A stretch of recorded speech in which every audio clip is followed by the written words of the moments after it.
আমাদের প্রথম যোগ্যতা ভগবানের কথা শ্রবণের জন্য, সেটি শাস্ত্রে বলছে। ভগবদ গীতার মধ্যে ভগবান শ্রীকৃষ্ণ নিজের মুখ দিয়ে বলছে, যদি কেউ কৃষ্ণ কথা শুনতে চায় তার জন্য কিছু যোগ্যতার প্রয়োজন। তার মধ্যে প্রথম যোগ্যতা হচ্ছে তদ্বিদ্ধি প্রণিপাতেন। বলছে প্রথম যোগ্যতা, কৃষ্ণ কথা শুনতে গেলে প্রথমে প্রণাম করে বসতে হবে। তদ্বিদ্ধি প্রণিপাতেন পরিপ্রশ্নেন সেবয়া। সেকেন্ড কোয়ালিটি বললেন পরিপ্রশ্নেন সেবয়া। এই শব্দটির অর্থ হচ্ছে, যদি গুরুদেবের কাছে কোনো প্রশ্ন জিজ্ঞাসা করতে হয়, মনের ভিতরে অনেক জানার আছে, জানতে ইচ্ছা করছে, তাহলে গুরুদেবের কাছে গিয়ে প্রশ্ন নিবেদন করো। প্রশ্ন নিবেদন করবার জন্য পরিপ্রশ্নেন। কিন্তু কিভাবে? বলছে প্রশ্ন জিজ্ঞাসা করার আগে সেবা করতে হবে গুরুদেবের। সেবা করার পরে এবার গুরুদেবের কাছে প্রশ্ন জিজ্ঞাসা করো, গুরুদেব এবার তোমার সকল প্রশ্নের উত্তর দিয়ে দেবেন। পরিপ্রশ্নেন সেবয়া। থার্ড কোয়ালিটি বলছে উপদেক্ষন্তি তে জ্ঞানম জ্ঞানিনস তত্ত্বদর্শিনঃ। বলছে কার কাছে যাবে প্রশ্ন জিজ্ঞাসা করবার জন্য, আগে জেনে নেবে তিনি তত্ত্ববিদ কিনা, কৃষ্ণ তত্ত্বকে জানেন কিনা। যিনি কৃষ্ণ তত্ত্ববেত্তা সেই গুরু হয়। এই জগতে হাটে বাজারে অনেক গুরু দেখতে পাওয়া যায়, কিন্তু সব গুরু সদ্গুরু বলে পরগণিত নয়। কারা সদ্গুরু? তা শাস্ত্রে বলছে, যেই কৃষ্ণ তত্ত্ববেত্তা সেই গুরু হয়। গুরুদেবকে অবশ্যই কৃষ্ণ তত্ত্ববেত্তা হতে হবে। কৃষ্ণই যে ভগবান, তিনি যে আমাদের উপাস্য, শ্রীমতী রাধারানীর চরণ অভিষেকই আমাদের জীবনের একমাত্র কর্তব্য কর্ম। এই তত্ত্ব সম্পর্কে শ্রী গুরুদেবের যথাযথ রূপে সমগ্র রূপে জ্ঞান থাকতে হবে, তবেই তিনি শ্রী গুরুদেব। বলি সেই গুরুদেবের কাছে গিয়ে সেবার মাধ্যম দিয়ে প্রশ্ন জিজ্ঞাসা করতে হবে। এই হচ্ছে আমাদের ভাগবত শ্রবণের কোয়ালিটি, গীতা শ্রবণের কোয়ালিটি। আপনারা এখানে শুধু ভক্ত সমাজ সবাই বসে আছেন, তো আমরা যেহেতু এই অঞ্চলে এই ভগবদ গীতার তত্ত্ব রসামৃত কথা প্রথম আমরা সূচনা করেছি, সেই জন্য হয়তো আপনাদের জানা নেই, সেই জন্য জানিয়ে দিলাম। ঠিক আছে তো? সবাই বলুন রাধে রাধে, প্রেম সে বলো। কাল থেকে যখন এখানে এসে বসে পাঠ শুনতে বসবেন, আসার আগে প্রথমে কি কর্তব্য? তদ্বিদ্ধি প্রণিপাতেন। প্রথম কর্তব্য হচ্ছে একেবারে প্রণাম নিবেদন করে বসে পড়ো, ভগবানের কথা শ্রবণ করবার জন্য। একদম প্রণাম করো আর প্রণাম করে বসে যাও। এইবার বসে বসে ভগবানের অমৃতময় কথা শ্রবণ করো। আর ভগবানের কথা শুরু করার আগে মঙ্গল আচরণ করতে হয়। শাস্ত্রের মধ্যে বলছে, গীতা পাঠ যদি বাড়িতে তুমিও করতে চাও করতে পারো, কিন্তু গীতা পাঠের আগে মঙ্গল আচরণ, মঙ্গল আচরণের পরে তারপরে শুরু হয় গীতা পাঠ। আমরা যেহেতু গীতার আলোচনা শ্রবণ করব, সেই জন্য সবাই মিলে হাত জোর করে মঙ্গল আচরণ করব। এই মঙ্গল আচরণ সম্পর্কে রসিক শেখর কৃষ্ণদাস কবিরাজ গোস্বামী শ্রী শ্রী চৈতন্য চরিতামৃত নামক গ্রন্থের মধ্যে বর্ণনা করেছেন। মঙ্গল আচরণ হয় ত্রিবিধ প্রকার: বস্তু নির্দেশ, আশীর্বাদ আর নমস্কার। মঙ্গল আচরণ তিনজনকে প্রণাম করে শুরু করতে হয়। সেই তিনজনের মধ্যে প্রথম জন হচ্ছেন শ্রী গুরুদেব, দ্বিতীয় জন শ্রী বৈষ্ণব ঠাকুর, আর তৃতীয় জন হচ্ছেন শ্রী ভগবান। গুরু বৈষ্ণব ভগবান এ তিনের শরণ, এ তিনের শরণে হয় বিঘ্ন বিনাশন। আর এ তিনের শরণ হইতে হয় অভীষ্ট পূরণ। এই তিনজনকে স্মরণ করলে মনের সকল বাসনা পূর্ণ হয়ে যায়। মনে করো অনেক বিপদের মধ্যে আছো, কি করব কি না করব বুঝতে পারছি না। এই হেন বিপদের মধ্যে তোমার শ্রী গুরুদেবের চরণ আশ্রয় করো, তার চরণের ধ্যান করো। যখনই তুমি শ্রী গুরুদেবের চরণকে ধ্যান করবে, সঙ্গে সঙ্গে তোমার বিশ্বাসের কারণে শ্রী গুরুদেব, বৈষ্ণব ঠাকুর এবং ভগবান এই তিনজনকে ধ্যান করা মাত্রই তোমার সেই আগত বিপদ এক নিমেষের মধ্যেই নিঃশেষ হয়ে যাবে, কেটে যাবে, কোনো সন্দেহ নেই। তবে বিশ্বাস থাকতে হবে। এই তিনজনকে স্মরণ করে মঙ্গল আচরণ হয়। আর আমরা মঙ্গল আচরণের মাধ্যম দিয়ে ভগবদ গীতার কথা আলোচনা প্রারম্ভের দিকে আমরা এগিয়ে যাব। সবাই মিলে হাত জোর করে মঙ্গল আচরণ। বন্দে অহম শ্রী গুরু শ্রী যুতপদ কমলম শ্রী গুরান বৈষ্ণবামশ্চ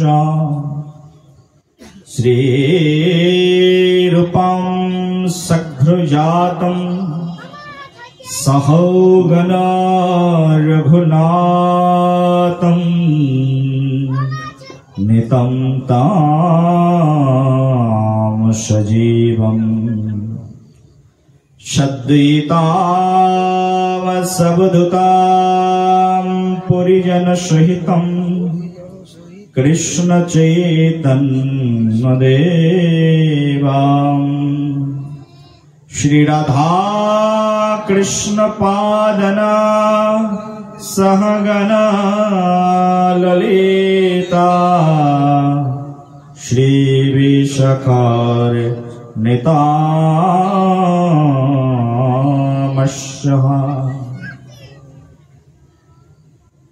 यस्य प्रसादतो भगवाद प्रसादो यस्य प्रसादन्न गतिकुतोऽपि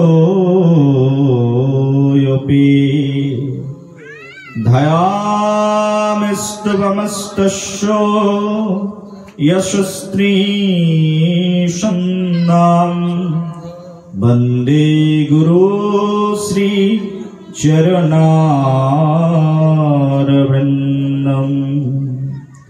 वंशाकल्पतरुभ्यश्च कृपा सिन्धुभ्येव च पतितानं पावनेभ्यो वैष्णवेभ्यो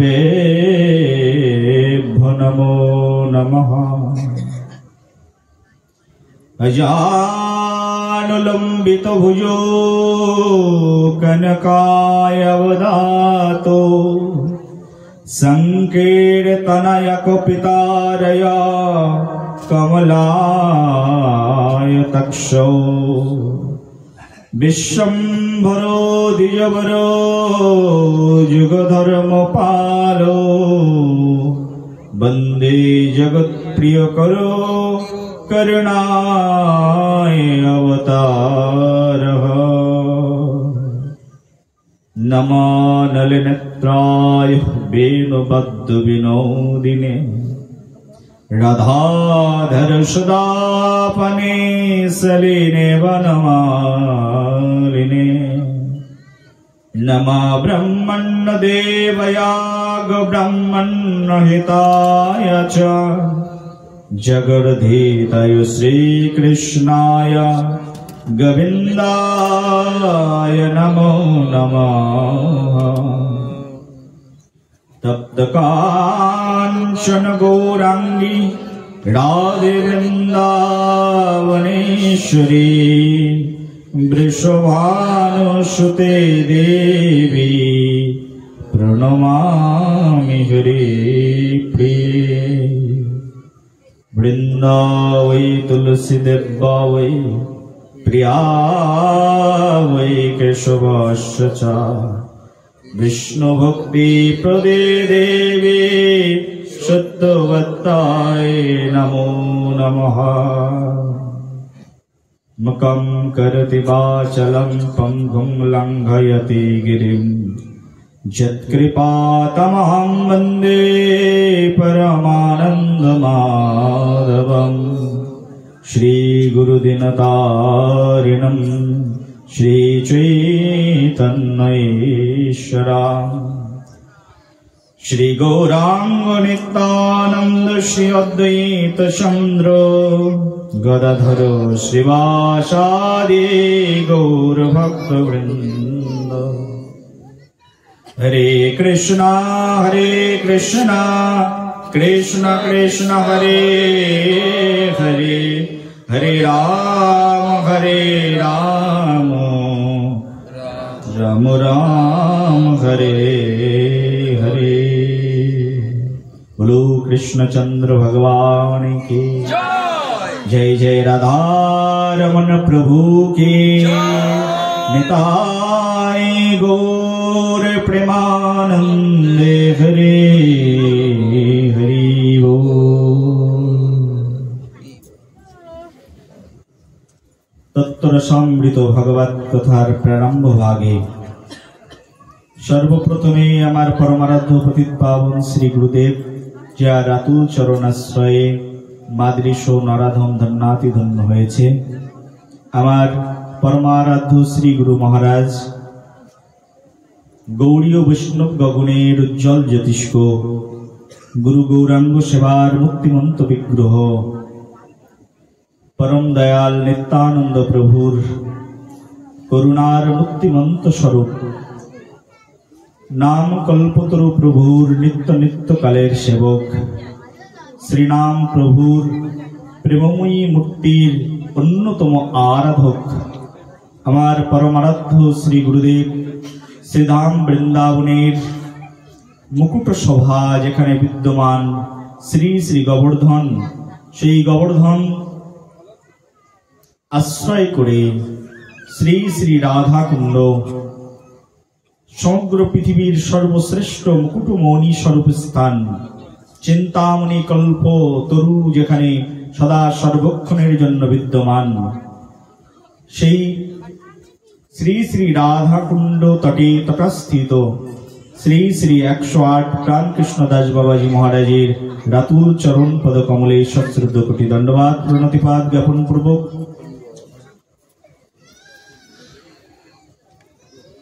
जे सकल प्रेममयी शुद्ध कृष्ण सेवक बृंद भगवत अनुरागी भक्तगण एखाने उपवेशन करेছেন कृष्ण कथामृत रसलहरी श्रवणेर जन्य সেই সকল প্রেমময়ী ভক্তবৃন্দের চরণে সশ্রদ্ধ কোটি দণ্ডবাদ প্রণাম। जगत मातार अंश सम्भूता मातृमंडली जगत पितार अंश सम्भूत पितृमंडली सकलकार रातुल चरणे प्रणाम पूर्वक आमरा कृष्ण कथामृत रसलहरी कथा एखानेई आस्वादन करब। सबाई एकबार बोलो राधे राधे, प्रेम से बोलो राधे मध्य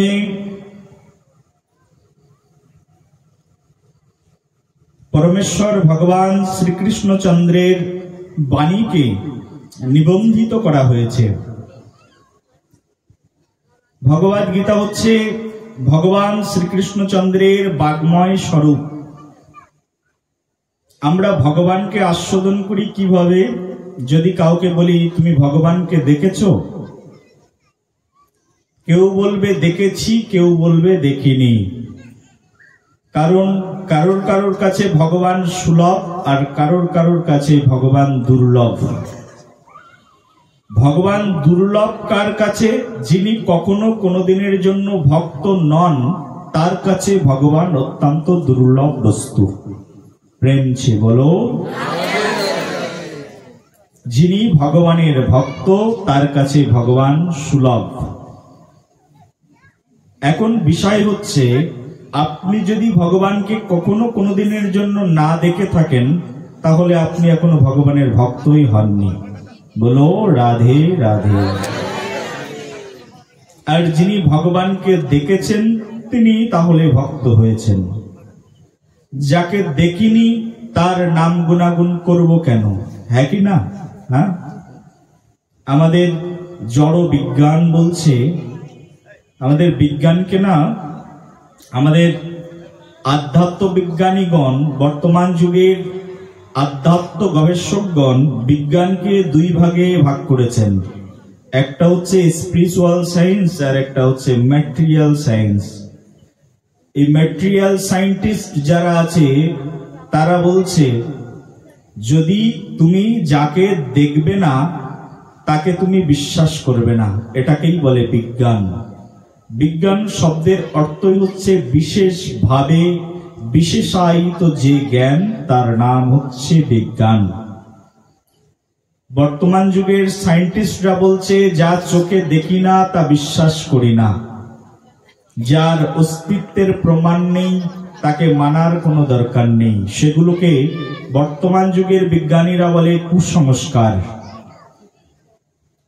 আমার প্রশ্ন হচ্ছে, এখানে আপনারা যারা বসেছেন, যদি কখনো কোনো দিনের জন্য ভগবানকে দেখেননি, তাহলে ভগবানকে ডাকবার প্রয়োজন কি আছে? কোনো দেখিনি, যে বস্তু দেখিনি, যার কোনো অস্তিত্ব নেই, তাকে ডাকবার জন্য কেন আসব? তাকে ভজন কেন করব? এই প্রশ্নের সঙ্গে আমিও একমত, এই সমাধানের সঙ্গে আমিও একমত। তার কারণ, যাকে দেখিনি তাকে আমি ডাকতেই বা কেন যাব? নাও তো থাকতে পারেন ভগবান বলে কোনো বস্তু, ভগবান বলে কোনো ব্যক্তি, ভগবান বলে কোনো বিশেষ, নাও বা থাকতে পারেন, ডাকবো কেন তাহলে? বিষয়টি হচ্ছে, যদি ভগবান না থাকে তাহলে ভগবানকে ডাকার দরকার নেই, আর যদি ভগবান থাকে তাহলে ভগবানকে ডাকতে হবে। প্রেম সে বলো। কারা কারা মানেন যে ভগবান আছে? কারা কারা মানেন? এখানে যারা বসে আছেন সবাই হাত তুলেছেন, ভগবান আছে। নিশ্চয়ই তাহলে আপনি ভগবানকে দেখেছেন? দেখেছেন না? দেখেননি যখন, মানেন কেন? যে জিনিস দেখিনি তাকে মানব কেন? প্রশ্ন আসে না? কখনোই ভগবানকে দেখিনি, তাহলে কেন মানব? মানার কোনো প্রশ্নই নেই। কিন্তু দেখুন, আমাদের সমগ্র বৈদিক শাস্ত্র আমাদেরকে শিক্ষা প্রদান করছে, আমাদের আধ্যাত্ম বিজ্ঞান, আমাদের জড় বিজ্ঞান, সকল দর্শন, ফিলোসফি আমাদেরকে জানাচ্ছে, এই জগতে ভগবান আছেন এবং তার অস্তিত্ব আমরা দেখতে পাই। দেখুন, এই জগতে একদল মানুষ আছে, সবাই করছে তাই করে, কিন্তু বেশি জ্ঞান বোধগম্যতা নেই। ভগবান শ্রীকৃষ্ণই বলছেন, এই জগতে আমার 4 প্রকারের ভক্ত আছে। তার মধ্যে প্রথম ভক্তের নাম হচ্ছে আর্ত ভক্ত, দ্বিতীয় ভক্তের নাম হচ্ছে অর্থার্থী ভক্ত, 3 নম্বর ভক্তের নাম হচ্ছে জিজ্ঞাসু ভক্ত, আর 4 নম্বর ভক্তের নাম হচ্ছে জ্ঞানী ভক্ত। ভগবান শ্রীকৃষ্ণ বলছেন, আমার এই জগতে এই 4 প্রকারের ভক্ত আছে। গীতার মধ্যেই কৃষ্ণ বলেছেন। তার মধ্যে প্রথম ভক্তের কোয়ালিটি বলছেন আর্ত ভক্ত।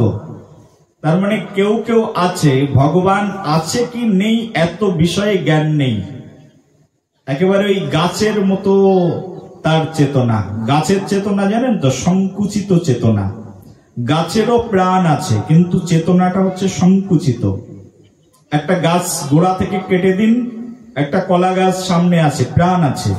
গোড়া থেকে কেটে দিন, কাঁদবেও না, চিৎকারও করবে না, হাসবেও না, আপনার দিকে তাকিয়ে মনের দুঃখের কথা বলবেও না, কোর্টে গিয়ে আপনার নামে কেসও করবে না, কারণ এর সংকুচিত চেতনা, কিন্তু প্রাণ আছে। গাছের যে প্রাণ আছে, আমাদের বৈদিক শাস্ত্রের মধ্যে কোটি কোটি বছর আগে রামায়ণ, মহাভারত, বেদ, আমাদের সংহিতা, অরণ্যক, উপনিষদ, এগুলোর মধ্যে বলা হয়েছে গাছের প্রাণ আছে। বর্তমান যুগের একজন সাধারণ material scientist sir Jagadish Chandra বললেন গাছের প্রাণ আছে, তাহলে এখন তো মেনে নেব নাকি? কিন্তু যা জগদীশ চন্দ্র বহু বছর ধরে গবেষণা করে বলেছেন, সেই কথা বহু কোটি কোটি বছর পূর্বে আমাদের বেদ পুরাণের মধ্যেই বলা হয়েছে যে গাছের জীবন আছে, গাছের প্রাণ আছে। কিন্তু গাছের প্রাণটি হচ্ছে সংকুচিত চেতনা। কেটে ফেললেও কিছু বলে না, ডাল ভেঙে নিয়ে যান, গাছ কিছু বলবে না, প্রতিবাদ মিছিল করবে না। যেভাবে আজকে বাংলাদেশের লক্ষ লক্ষ হিন্দু আজকে আত্মাহুতি দিতে বসেছেন, দুঃখ দুর্দশার মধ্যে দিয়ে জীবন কাটাচ্ছেন, তার জন্য ভারতীয় হিন্দুরা রাস্তাঘাটে মিছিল মিটিং করছে, হিন্দুর সুরক্ষা চায়। গাছ কখনো এইরকম করতে পারে না, তবে গাছের কিন্তু প্রাণ আছে। এটাকে বলে সংকুচিত চেতনা। একটা মুরগিকে কেটে ফেলবেন, ছটফট করবে, চিৎকার করবে, ব্লাড বেরিয়ে যাবে আপনার মতোই, কিন্তু মনের অনুভূতির কথা আপনাকে ব্যক্ত করতে পারবে না। এটা হচ্ছে প্রসারিত চেতনা। একটা কি বললাম? সংকুচিত চেতনা, আর একটা হচ্ছে প্রসারিত চেতনা। তার মানে প্রসার করতে জানেন, তাই প্রসারিত চেতনা। আবার কোন মানুষকে আপনি তার হাতের একটা আঙ্গুল কেটে দেবেন, সে চিৎকার করবে, চেঁচামেচি করবে, হাজারো মানুষকে ডাকবে, কোর্টে চলে যাবে, আপনার নামে কেস ফাইল করবে, আপনাকে আদালতে হাজিরা দিতে হবে এবং আপনাকে এর জন্য জেলও খাটতে হতে পারে। এটা হচ্ছে সুসম্প্রসারিত চেতনা। চেতনার ভিতরে এতগুলো বিভাগ রয়েছে। ভগবানের ভক্ত 4 প্রকার, তার মধ্যে প্রথম ভক্তের নাম হচ্ছে আর্ত ভক্ত। এই আর্ত ভক্তের চেতনাটা হচ্ছে কিছুটা সংকুচিত চেতনার মতো, কিন্তু পুরোটা সংকুচিত চেতনা নয়। যেমনটি আর্ত ভক্ত যিনি, যখনই সে জানে না ভগবান সম্পর্কে এত কিছু, এই চাঁদপাড়াতেই অনেক লোক আছে, যদি জিজ্ঞাসা করা হয় বলো তো তোমার ভগবানের নাম কি, কেউ বলে দেবে শিব, কেউ বলে দেবে আমার বাবা, কেউ বলে দেবে কলা গাছ, কেউ বলে দেবে বেল গাছ, কেউ বলে দেবে তুলসী গাছ, কেউ বলে দেবে বিষ্ণু, কেউ বলে দেবে কৃষ্ণ, কেউ বলে দেবে কালী, কেউ বলে দেবে দুর্গা। সে জানেই না, সঠিক জ্ঞান নেই। কিন্তু এই ব্যক্তি যার সঠিক জ্ঞান নেই, কিন্তু হঠাৎ করে কোনো একটা বিপদের মধ্যে পড়েছেন, আর যখনই বিপদে পড়বে তখনই বলবে হে ভগবান আমাকে রক্ষা করো। এই যে ভগবানের কাছে আরতি জানালেন, তার মানে এত কিছু জ্ঞান বোধগম্যতা নেই, কিন্তু বিপদে পড়ে যিনি ভগবানকে ডাকেন তার নাম হচ্ছে আর্ত ভক্ত। সবাই বলো। এখন চিন্তা করো, এখানে যত মানুষ বসে আছি আমরা, কে কে বিপদে পড়ে ভগবানকে ডাকি? আছে? বিপদে পড়লেই ডাকি, আর কিন্তু ডাকি না। কেউ কেউ আছে বিপদে পড়লে ভগবানকে ডাকি, এটাকে বলে আর্ত ভক্ত। আবার কেউ আছে অর্থার্থী ভক্ত, হে ভগবান আমার ছেলেটা যেন ভালো চাকরি পেয়ে যায়, এই যে অর্থ কামনা করে ডাকছি। ভগবান, ভগবানের কাছে গেছেন, ভগবানের কাছে গিয়ে বলছেন ও ভগবান তোমার নাম কি, তোমার ধাম কি, তোমার গ্রাম কি, তোমার পরিচয় কি, এত কিছু জানি না। সবাই তোমার কাছে মাথা ঠুকছে, তাই আমিও ঠুকতে আসলাম। প্রণামী বক্সে 1 টাকা ফেলেছি, পরের বছর যদি আমার মেয়েটা একজন পুলিশ অফিসারের সঙ্গে বিয়ে করতে পারে, পরের বছরে সে 100 টাকা ফেলবো। বলো রাধে রাধে। এই হচ্ছে অর্থাৎ ভক্ত, কিছু কামনা বাসনা নিয়ে ভগবানকে ডাকে। আর এক প্রকারের ভক্ত আছে জিজ্ঞাসু ভক্ত।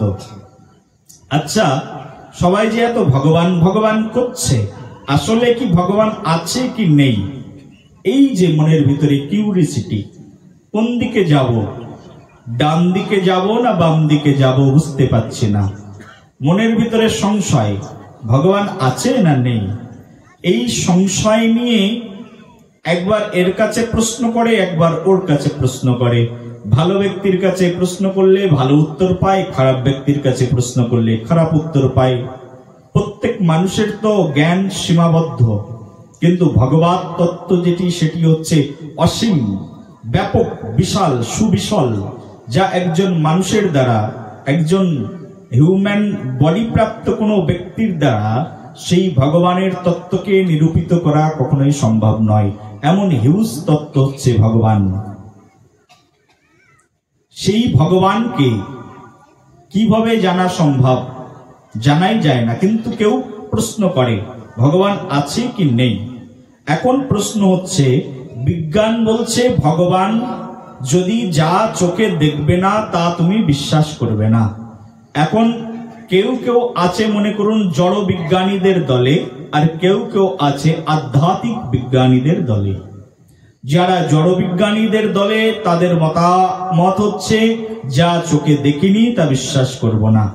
এখন মনে করুন আপনারা এখানে কেউ ভগবানকে দেখেননি, তাহলে ভগবানকে বিশ্বাস করার দরকারই নেই। বলো রাধে রাধে। কেউ তো কখনো দেখেনি, ভগবান কারোর সামনে এসে দাঁড়িয়েছে? দাঁড়ায়নি, তাহলে ভগবান নেই, হ্যাঁ কি না? এখন মনে করুন ভগবান নেই, এই মনে করে আপনি কোনোদিন ভগবানকে ডাকলেন না। আর একজন মনে করছে ভগবান আছে, আর তাই মনে করে সে সারা জীবন ভগবানকে ডাকলো। একদিন চরম সময়টি আসলো, দুইজনেরই মৃত্যু হয়ে গেল। একজন ভগবানকে মানেন, তারও মৃত্যু হয়ে গেল। একজন ভগবানকে মানেন না, তারও মৃত্যু হয়ে গেল। মৃত্যু হওয়ার পরে যে ব্যক্তি ভগবানকে মানেন না, সে গিয়ে দেখলো যে না না, আমি সারা জীবন ভুল করেছি, কারণ আমি মনে করতাম ভগবান নেই, কারণ ভগবানকে চোখে দেখিনি, কিন্তু এখন তো দেখছি ভগবান আছে। তখন তার অবস্থাটা কেমন হয়ে যাবে? সব কিছুতে রেজাল্ট হয়ে যাবে শূন্য, হ্যাঁ কি না? হ্যাঁ হলে বলো রাধে রাধে। আর যে ব্যক্তিটা সারা জীবন ভগবানকে ডেকেছে, সেও মরল। মরার পরে ওই পারে গিয়ে দেখলো না, আমি যাকে সারা জীবন ধরে ডেকেছি সত্যি তিনি আছেন। তাহলে তার ফলটা কেমন হবে? মধুর। আপনার ফলটা হয়ে গেল জিরো, আর একজনের ফল হয়ে গেল একেবারে হিরো। প্রেমছে বলো। সারা জীবন যাকে ডেকেছেন, সারা জীবন যার পথে আছেন, আজ সেই পরম প্রভুর দেখা পেয়ে গেছে। আর নেই মনে করে ডাকেননি, তার জীবনটা একেবারে শূন্যতেই পড়ে থাকলো। কে শ্রেষ্ঠ? যিনি ডেকেছেন তিনি শ্রেষ্ঠ, না যিনি কখনোই ডাকেননি তিনি শ্রেষ্ঠ? উত্তর বলুন। যে ডেকেছে তিনি শ্রেষ্ঠ কিনা? এখন এত কিছু চিন্তা না করে এখানে যারা বসে আছেন, কাল থেকেই হরিভজন শুরু করে দিন, কারণ ভগবান রয়েছেন। ভগবান যে আছেন কি করে জানবো? ভগবান নিজের মুখ দিয়েই বলেছেন আমি আছি।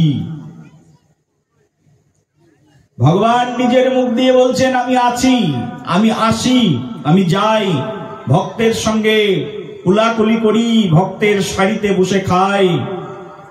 ভক্ত আমার পিতা, ভক্ত আমার মাতা, ভক্ত আমার গুরু, ভক্তই আমার সব। ভক্ত আমার পিতা মাতা, ভক্ত আমার গুরু, ভক্ত আমার নাম রেখেছেন বাঞ্ছা কল্পতরু। এই ভক্ত আমার নাম রেখেছেন আমি বাঞ্ছা কল্পতরু। ভগবান শ্রীকৃষ্ণ হচ্ছেন বাঞ্ছা কল্পতরু, যিনি সকলের বাঞ্ছাকে পূর্ণ করেন। তিনি হচ্ছেন একমাত্র প্রভু শ্রীকৃষ্ণ, তিনি আছেন। ভগবদ গীতার মধ্যেই সেই ভগবান বলছেন, হে অর্জুন, হৃদ্দেশ তিষ্ঠতি অর্জুন। অর্জুন, আমি সকল ভক্তের হৃদয়ের মধ্যে বসে আছি। কোথায় আছি? বলছে ভক্তের হৃদয়ের মধ্যে বসে আছি।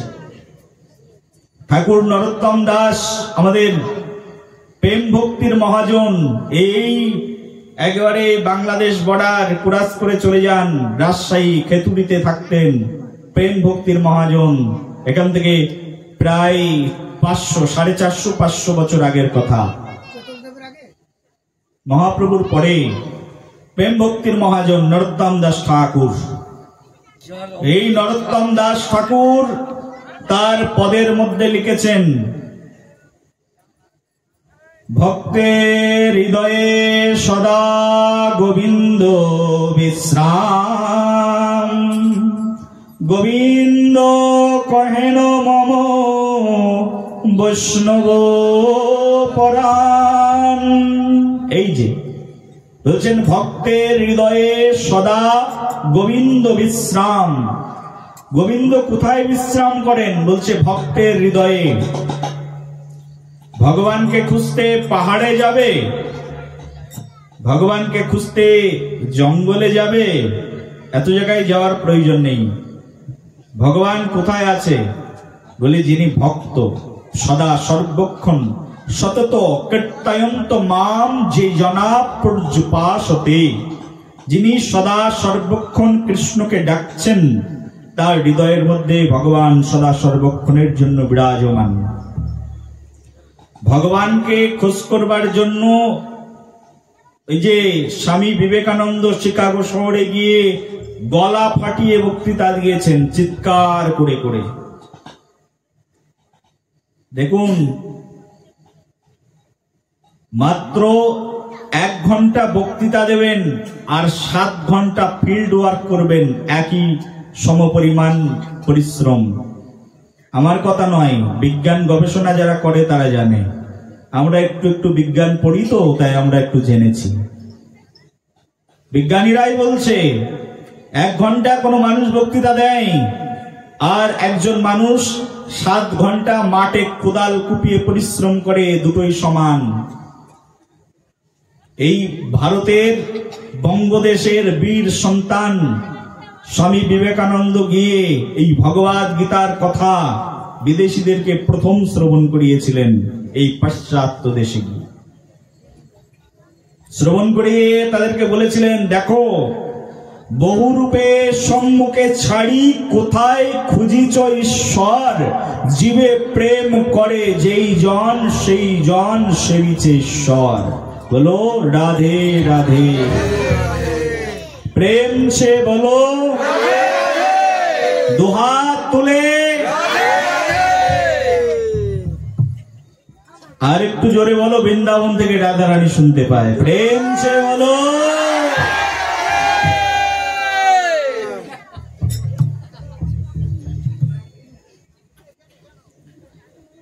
পরমেশ্বর ভগবান শ্রীকৃষ্ণ আছেন কোথায়? তো বলছে ভক্তের অন্তরে। এখানে যাবে সেখানে যাবে, কোথায় ভগবান? জীবের মধ্যেই ভগবান। এই কথাটা সুন্দর করে বিবেকানন্দ যেখান থেকে কোট করেছেন সেটা হচ্ছে শ্রী শ্রী চৈতন্য চরিতামৃত। চৈতন্য চরিতামৃতে বিবেকানন্দের বহু পূর্বে শ্রীমান মহাপ্রভু গৌর সুন্দর পৃথিবীতে এসে এই কথাটি তার নিজের মনের মতো করে বলেছিলেন। আর সেই কথাটি বিবেকানন্দ আরো সহজ সরল ভাবে তার বক্তৃতার মধ্যে উপস্থাপন করেছেন। এই কথাটির সূত্রপাত কোথায়? এই কথাটির সূত্রপাত স্বয়ং ভগবান শ্রী চৈতন্য মহাপ্রভু শ্রী শ্রী চৈতন্য চরিতামৃতে নিজের মুখ দিয়ে বলছেন, জীবে দয়া নামে রুচি বৈষ্ণব সেবন, ইহা হইতে ধর্ম আর নহে সনাতন। এই মহাপ্রভু বলে দিলেন 550 বছর পূর্বে এসে। আমরা তো গৌড়ীয় মহাপ্রভুর ভক্ত। মহাপ্রভুর ভক্ত যত বৈরাগ্য প্রধান, যাহা দেখে প্রীত হন স্বয়ং ভগবান। প্রেম ছে বলো। বহু পূর্বে স্বয়ং ভগবান শ্রী চৈতন্য মহাপ্রভু এই কথা বলে দিয়েছেন। মহাপ্রভু বলছেন জীবে দয়া। ভালো করে শুনবে, আমরা যে মিশনে কাজ করি, আমরা যে এখানে বসেছি, এই সুন্দর প্যান্ডেল করে নিয়ে সবাইকে বসিয়ে রেখেছি কিসের জন্য? জীবে দয়া। 2 নম্বর বললেন নামে রুচি, আর 3 নম্বর বলছেন বৈষ্ণব সেবন। ইহা হইতে ধর্ম আর নহে সনাতন। বলছে ধর্ম 3টে। অনেক সহজ করে মহাপ্রভু বিশাল ধর্মতত্ত্বকে 3টি কথায় বুঝিয়ে দিয়েছেন। তার মধ্যে একটি বলছেন জীবের প্রতি দয়া। বলো মায়েরা, কার প্রতি দয়া? মুখস্থ করে যাও, কার প্রতি দয়া? ভগবান বললেন জীবে দয়া। 2 নম্বর বললেন নামে রুচি। কিসের প্রতি রুচি? ভালোবাসা কিসে? কোন নামে? এই হরি নামে। কোন হরি নাম? হরে কৃষ্ণ কৃষ্ণ কৃষ্ণ হরে হরে, হরে রাম রাম রাম হরে হরে। এই যে জীবে দয়া। 2 নম্বর বললেন নামে রুচি। 3 নম্বর বলছেন জীবে দয়া, নামে রুচি। 3 নম্বর বলছেন বৈষ্ণব সেবন। এখানে যারা এসেছেন আমাদের কাছে সবাই বৈষ্ণব। আপনাদের কাছে মনে হতে পারে আমার পাড়ার বাড়ির, আমার পাশের বাড়ির মুরগি চোরে কি করে বৈষ্ণব হতে পারে, কিন্তু যারা আমার সামনে বসেছেন তারা সবাই বৈষ্ণব। প্রেম ছে বলো। বলি চোর না শোনে ধর্ম কথা। যে চোর সে কখনো ধর্মের কথা শোনে নাকি? যে শুনতে এসেছে সেই বৈষ্ণব। এখানে আপনি বলতে পারেন এ তো মেথর, এ তো মুচি। আমার কাছে ওই সবচেয়ে বড় সূচি। যে ঘরের মধ্যে বসে বসে সিরিয়াল দেখছেন সেই হচ্ছে সবচেয়ে অস্পর্শ জাতি। আজকে এখানে ভগবানের কথা হচ্ছে। যারা যারা এই শীতের রাতে কাঁপতে কাঁপতে বসে চাদরের মধ্যে হাতটা গুটিয়ে এক মনোনিবিষ্ট করে শ্রবণ করছেন, তারাই সর্বশ্রেষ্ঠ জাতি। এদের হাতের খেতে আমি রাজি আছি, কারণ সে কৃষ্ণ কথা শুনতে এসেছে। কেন? বলি তুমি কি নতুন ধর্ম বানালে? না, স্বয়ং ভগবান শ্রী চৈতন্য মহাপ্রভুই এই কথা বলেছেন। চৈতন্য চরিতামৃতে মহাপ্রভু বলছেন, যেই ভজে সেই বড়, অভক্তহীন ছাড়, কৃষ্ণ ভজনে নেই কোনো জাত কুলাদি বিচার। স্বয়ং মহাপ্রভু বললেন, যেই ভজে সেই বড়। যিনি কৃষ্ণ ভজন করেন সেই বড়। হতে পারো তুমি ব্রাহ্মণ, ঘরের মধ্যে বসে ঘন্টা বাজাও, তাতে আমার কি? কৃষ্ণ ভজন তো করো না। হতে পারো তুমি ক্ষত্রিয়, হতে পারো তুমি অনেক বড় প্রফেসর, কিন্তু কৃষ্ণ কথা শুনতে মাঠে নামনি তো তোমার কোনো মূল্য এই জগতে নেই। হতে পারো তুমি মিনিস্টার, তাতে কি হয়েছে? মাটির আসনে বসে তো দেখোনি। সমগ্র শশাগড়া রাজ্যের রাজা ছিলেন পরীক্ষিত মহারাজ। সুখদেব গোস্বামীপাদকে একটা আসনের পরে বসিয়েছেন, উচ্চ আসনে। গোস্বামীপাদ বসুন, আর সামনে একটা কুশের আসনের পরে হাত জোর করে বসে বলছেন, হে গোস্বামীপাদ, কৃপা করে আমি 7 দিন বেঁচে থাকবো, কৃপা করে আমার উদ্ধারের উপায় বলুন। সমগ্র ভারতের চক্রবর্তী সম্রাট, আমাদের বর্তমান ভারতের চক্রবর্তী সম্রাট যেমন নরেন্দ্র মোদী মহাশয়, এখান থেকে 5000 বছর আগের চক্রবর্তী সম্রাট শশাগড়া ভারতবর্ষের। তখন না আমেরিকা ছিল, না জাপান ছিল, এসব কিছুই ছিল না, সবগুলো মিলেই ভারতবর্ষ। অখণ্ড ভারতের এক ছত্রপতি রাজা, নাম হচ্ছে পরীক্ষিত মহারাজ। পরীক্ষিত মহারাজ একটা কুশের আসনের পরে বসে সুখদেব গোস্বামীপাদকে উচ্চ আসনে বসে হাত জোর করে, স্বয়ং রাজা হাত জোর করে বলছেন, কৃপা করে আমার উদ্ধারের উপায় বলুন। আমরা এই পরম্পরা শিখে আসছি, ভারতীয়। এটাই ভারতীয় সংস্কৃতি, এটাই ভারতীয় পরম্পরা, কিন্তু আমরা এখন ভুলে গেছি। হতে পারো তুমি অনেক বড় নেতা, কোনো মূল্য নেই। মৃত্যুবরণ করলে তোমার শরীরটাকে শিয়াল শকুন টেনে খাবে। তুমি মৃত্যুবরণ করবে, তোমার শ্মশানে এক মুঠো ছাই হয়ে যাবে। বড় নেতা হয়েছে, কি হয়েছে? হতে পারো তুমি অনেক বড় ডাক্তার, এমবিবিএস ডাক্তার, কি হয়েছে তাতে? যেদিন মরে যাবে তো এক মুঠো ছায়েই পরিণত হয়ে যাবে। তোমার এমবিবিএস ডিগ্রি কোথায় যাবে? সব ডিগ্রি এখানেই ভ্যানিশ হয়ে যাবে। প্রেম সে বলো, কিসের অহংকার? হ্যাঁ, এমন দুর্লভ মানব জন্ম পাইয়া, রাধা কৃষ্ণ না ভুজিয়া, জানিয়া শুনিয়া বিষ খাইল। এমন সুন্দর দুর্লভ মানব জন্ম পেয়েছি, যদি রাধা কৃষ্ণ ভজন না করলাম তাহলে জেনে শুনে বিষ খাওয়ার সমানই হয়ে গেল। কত মূর্খ মানুষ আছে সমাজে। সিগারেটের উপরে ডাইরেক্ট লিখে দেওয়া আছে smoking is the dangerous habit. এখন তো লেখা থাকে না, খেলেই মৃত্যু লেখা থাকে, লেখাই থাকে খেলেই মৃত্যু। জানে খেলে মরবো, তারপরে ওই সিগারেট খাবে,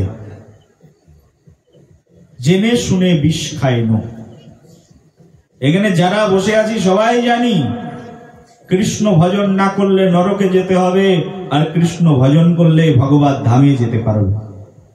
তারপরেও ঘরের মধ্যে ভগবান শ্রীকৃষ্ণের বিগ্রহের সেবা করব না, জানি সবাই, কিন্তু জেনে শুনে বিষ খাই না। সারাদিন সারা রাত কত কথা বলি আমরা, কৃষ্ণ কথা কত সময় বলি। এই ধানকুনির মানুষ আমরা বসে আছি, কত সময় কৃষ্ণ কথা বলি। সারাদিন রাজনীতির কথা, অমুক দিদির কথা, অমুক দাদার কথা, অমুক মাসির কথা, নিজের ছেলের কথা, নিজের মেয়ের কথা। আমার মেয়ে ব্যারিস্টার হয়েছে, আমার মেয়ে লন্ডনে চাকরি করে, আমার ছেলে ইউনিভার্সিটির টিচার হয়েছে, কত কথা। কিন্তু যে কথা আমাকে পরম ধাম প্রাপ্ত করিয়ে দেবে সে কথা বলি না। সারাদিন কত আবাল তাবাল পাচাল পাড়িতে পারো, তাহার মধ্যে কখনো কি তুমি হা কৃষ্ণ গোবিন্দ বলিতে নারো? সারাদিন তো কত কথা বলি, কিন্তু কৃষ্ণ কথা তো বলি না। যে কথা আমার ভব ব্যাধি ভব যন্ত্রণা দূর করে দেবে, যে কথা কীর্তন করলে কীর্তনকারীর পরমধাম গতি হয়ে যাবে, সেই কথা সহজে আমরা কীর্তন করি না। সেজন্য শুধু ভক্তগণ আমরা এখানে এসেছি আজকে ভগবদ গীতার জন্ম জয়ন্তী উৎসবে। আমরা জিজ্ঞাসু ভক্ত হব না, যদি হতে হয় জ্ঞানী ভক্ত হয়ে যাও। প্রেম সে বলো। জ্ঞানী ভক্ত জানেন জ্ঞান আবার অনেক রকম, তার মধ্যে শুদ্ধ সত্য বিশুদ্ধ সত্য মিশ্রিত রয়েছে। এ সকল কথা কোথায় পাওয়া যায়? বই পড়তে হবে, শাস্ত্র। শ্রীপাদ রূপ গোস্বামীপাদ ভক্তি রসামৃত সিন্ধু গ্রন্থের মধ্যে এর ব্যাপক ব্যাখ্যা বিশ্লেষণ করে লিখে রেখেছেন।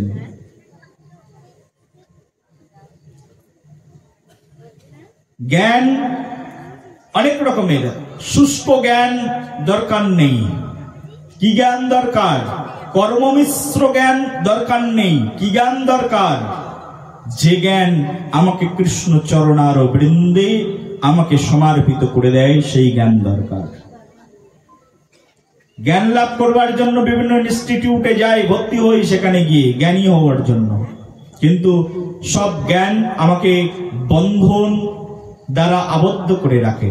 এমন জ্ঞান প্রয়োজন যে জ্ঞান আমাকে বন্ধন মুক্ত করে দেবে। আর সেই জ্ঞান যেখানে গেলে পাওয়া যায়, তিনি হচ্ছেন একজন সদ্গুরুদেব।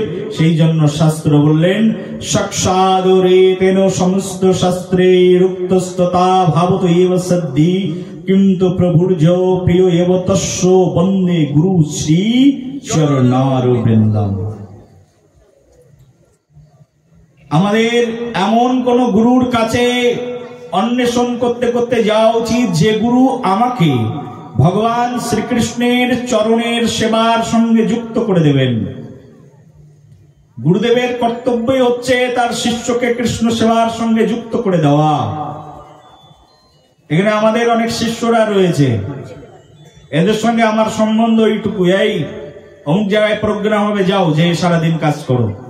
এ আমাদের শিষ্যরাই। দেখো, আমার কয়েকটা মেয়েরা আছে, এই 10-15 জন মিলে এখানে বসে বসে রান্না করছে। কার জন্য? না ভক্ত সেবার জন্য।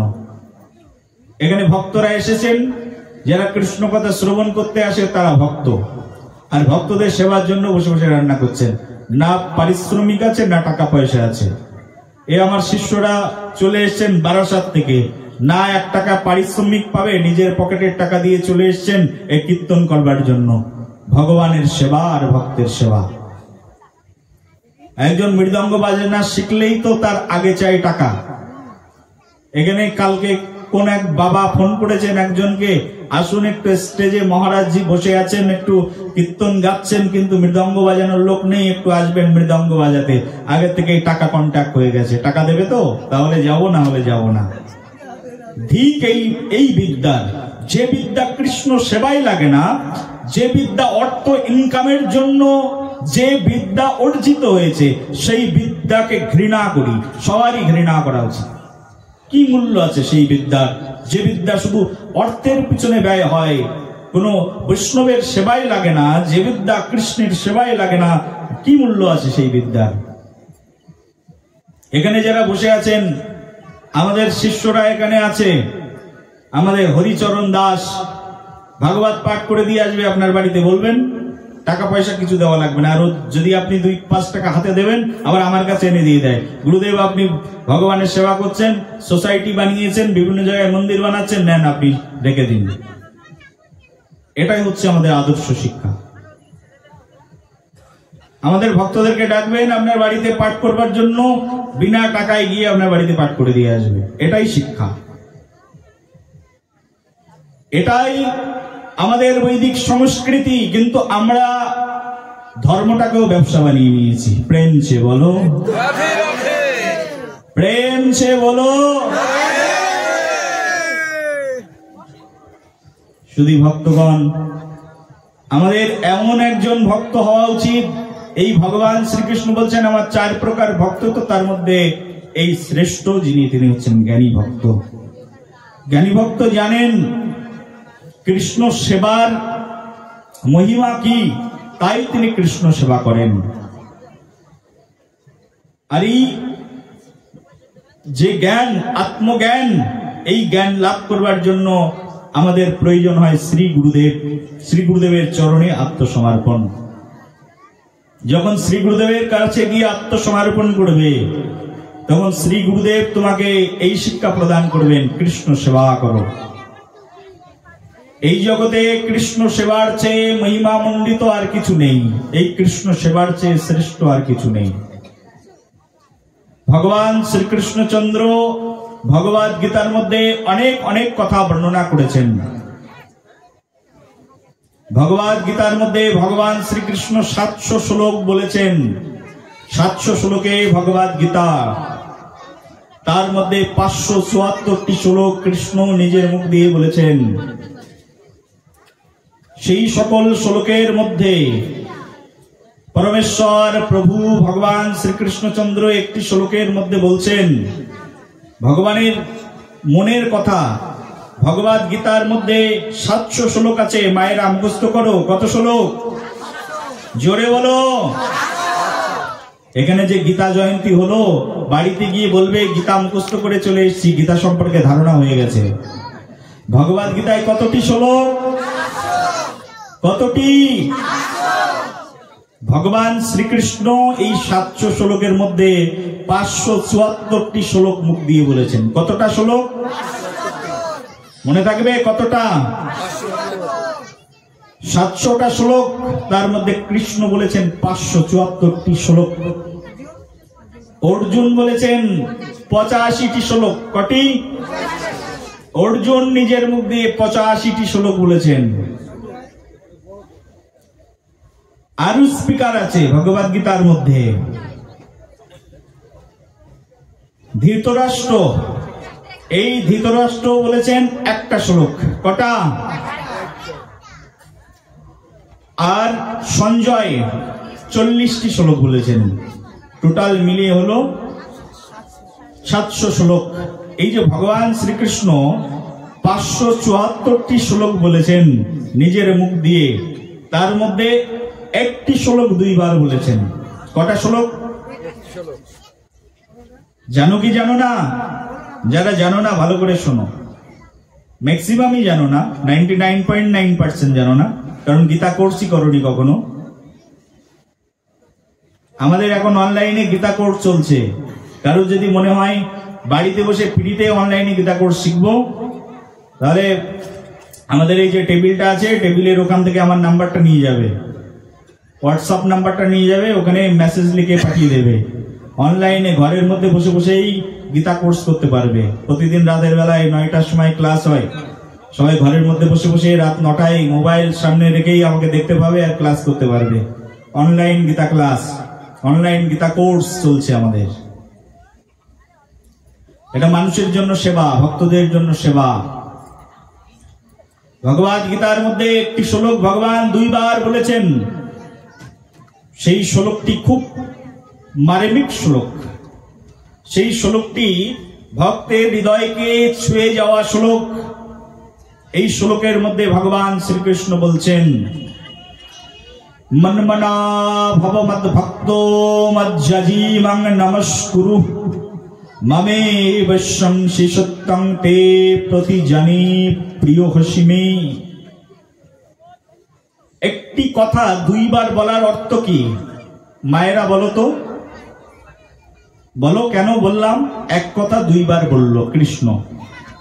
574টি শ্লোক, তার মধ্যে একটি কথা 2 বার বললেন কৃষ্ণ। তার কারণ এই শ্লোকটার উপরে তুমি বেশি গুরুত্ব আরোপ করো, তার মানে এটা তোমাকে করতেই হবে।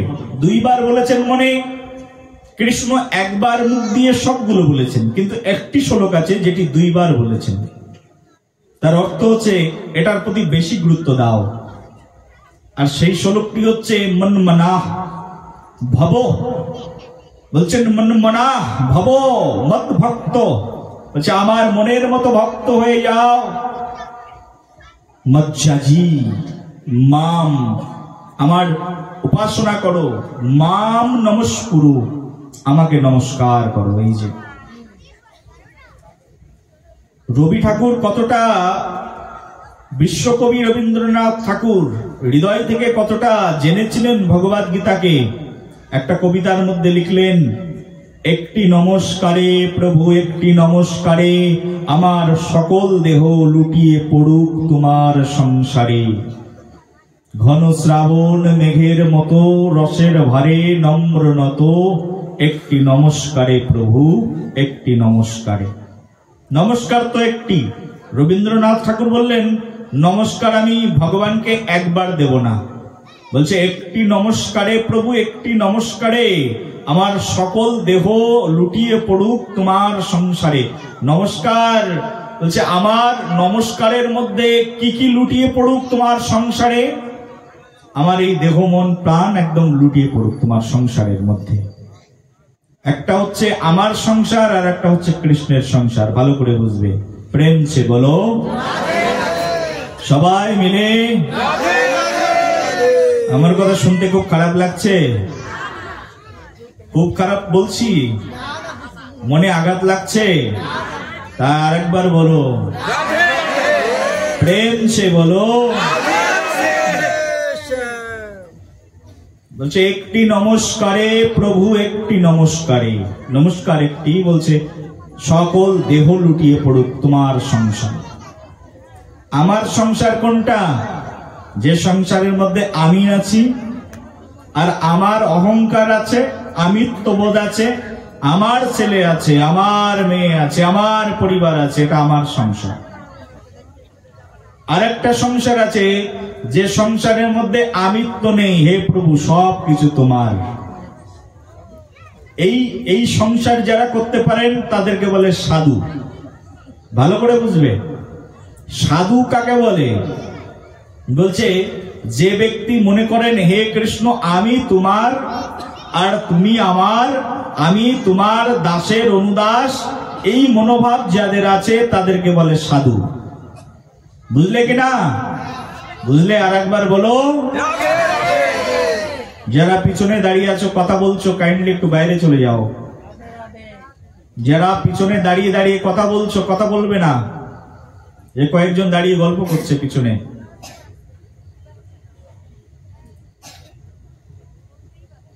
পরমেশ্বর ভগবান শ্রীকৃষ্ণকে প্রণাম নিবেদন, বলছে একটা আমার সংসার আর একটা তোমার সংসার। যখন সংসারটা আমার হবে তখন আমার দুঃখ হবে, যখন সংসারটা কৃষ্ণের হবে তখন সেই সংসারে আনন্দ হবে। সাধুর সংসারটা হচ্ছে কৃষ্ণের সংসার। যেমন মনে করো আমাকে প্রশ্ন করো, আমি সাধু হতে পারিনি, তাও আমার গুরুদেব যেহেতু সাধু, আমার গুরুদেবের পিছন পিছন চলছি তো, তাই আমি এটা বুঝেছি। হ্যাঁ, আমি সাধু হইনি এখনো, হওয়ার জন্য চেষ্টা করছি। একদিন আপনাদের মতো শুদ্ধ ভক্তের কৃপা হলে হয়ে যাব। একবার সবাই মিলে কৃপা করুন যেন সাধু হয়ে যেতে পারি।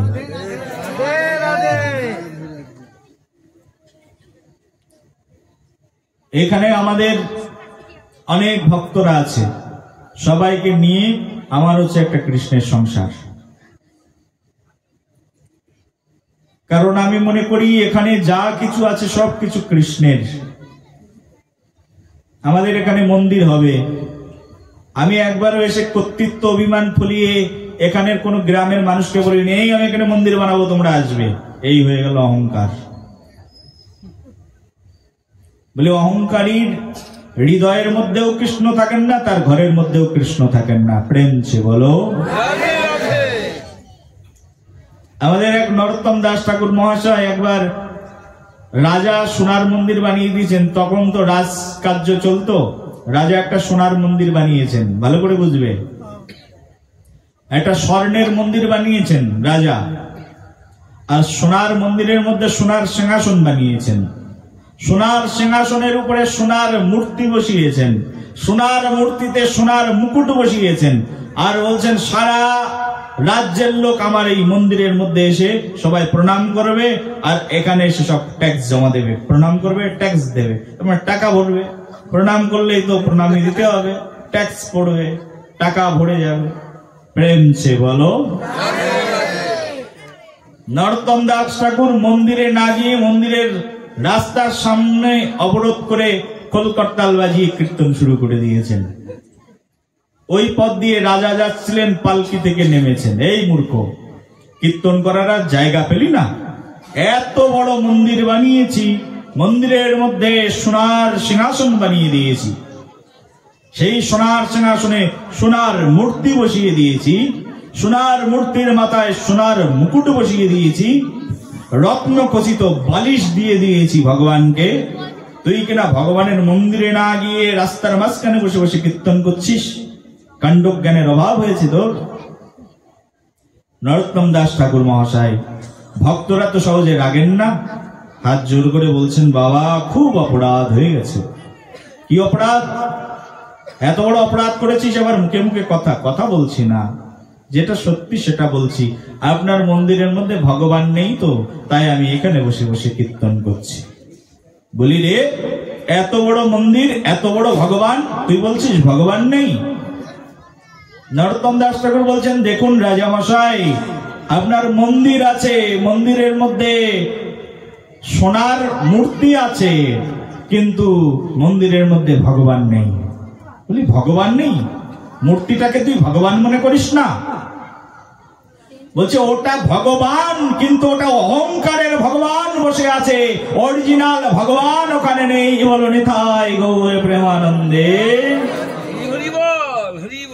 কারণ মনের মধ্যে যদি কোন গুরুদেব, কোন আচার্য, কোন ব্যক্তি, কোন সংসারী ব্যক্তিও ঘরের মধ্যে মন্দির যদি বানায় আর তার মধ্যে যদি মূর্তি বসায়, তাহলে মনে করতে হবে এই বাড়ির মালিক আজ থেকে আমি নই, বাড়ির মালিক আজ থেকে কৃষ্ণ। কারোর বাড়িতে একটা গোপাল আছে, আজকে থেকে তার মনে করতে হবে এই বাড়িটা আমার নয়, আমি এই বাড়ির একজন রক্ষাকর্তা শুধু, কিন্তু এই বাড়ির অরিজিনাল মালিক হচ্ছেন স্বয়ং ভগবান শ্রীকৃষ্ণ। গোপাল, গোপাল আমার বাড়ির মালিক। এই মনোভাব হলে তবেই তিনি সাধু। আর এই মনোভাব যদি না থাকে, যদি নিজেকে কর্তা বলে মনে করে আমি কর্তা, তাহলে হয়ে গেল তার সব শেষ। সেই জন্য শুধু ভক্তগণ এখানে যারা উপস্থিত আছেন, বিশেষ করে যত ভক্তরা এখানে বসে আছেন গ্রামের মানুষ, আপনাদেরকে বলছি এখানে ভগবান শ্রীকৃষ্ণ স্বয়ং প্রভু এখানে একটা জমি ক্রয় করেছেন, আর এই জমির মালিকানা আপনাদের সবার। এখানে একটা মন্দির তৈরি হবে, চান সবাই? অহংকারের মূর্তি বসবে না, স্বয়ং ভগবান বসবে। প্রেম সে বলো আরো জোরে। সবাই মিলে এখানে একটা মন্দির তৈরি হবে। মন্দির তৈরি হলে কি হবে? যদি গ্রামের মধ্যে একটা মন্দির হয়, কত সাধু মহন্তরা আসবে। আপনারা চিন্তাও করেছিলেন যে এত সাধু বৈষ্ণবরা এখানে আসবে? দেখুন কোথার থেকে সেই গোবরডাঙ্গা থেকে, বারাসাত থেকে, কলকাতা থেকে সব সাধুরা ছুটে ছুটে এসছেন এখানে হরি কথা হচ্ছে শোনার জন্য। দূর দূরান্ত থেকে কত সাধু মহন্তরা এসছেন এখানে ভগবানের কথা শোনার জন্য। মন্দির হয়ে গেলে এমন এমন ভক্তের চরণ ধুলি পড়ে যাবে এই গ্রামের মধ্যে, এই চাঁদপাড়ার মধ্যে, চিন্তাও করতে পারবেন না। স্বয়ং ভগবান যাদের কাছে আসে তারা হচ্ছেন সাধু।